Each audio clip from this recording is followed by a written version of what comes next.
يوم 22/8. يوم 22/8 حطوا خارطة الطريق اللي راح يناقشون بها وكيل وزير الاتصالات الكويتي.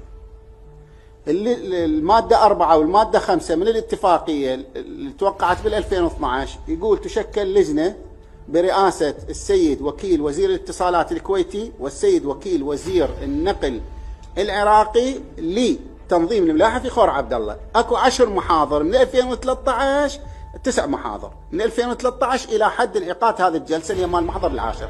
التاسع الكل يرفضونه، ما يقبلون يوقعونه.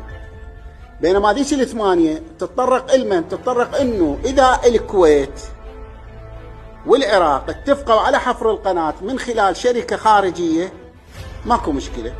اخر كتاب طالع بتوقيع كاظم فنجان قايلين انه المبلغ لحفر القناة هو مليار، فطيحونا ال500. احنا هسه انا اليوم سويت حملة على حفاراتي واصبحت جاهزة، بالتالي راح احفرها بالاسطول.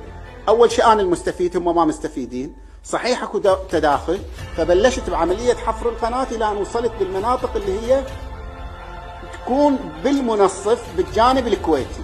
اعترضوا الكويتي، قلت لهم الطواقم مالتي، قلت لهم حفروا شكم علاقة؟ اول شيء احنا المستفيدين والكويت ما عليها ضرر، يعني وين الضرر؟ اذا عمقت القناة عليهم ضرر، اشتغلوا وحفروا.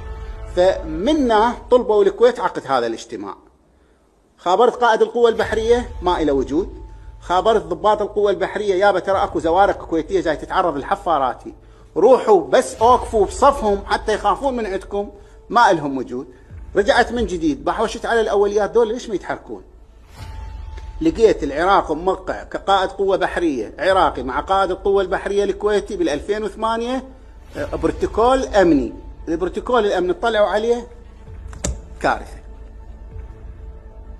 بحيث من خابرت وزارة الخارجية قالوا احنا اصلا ما عندنا علم بهذا البروتوكول الامني.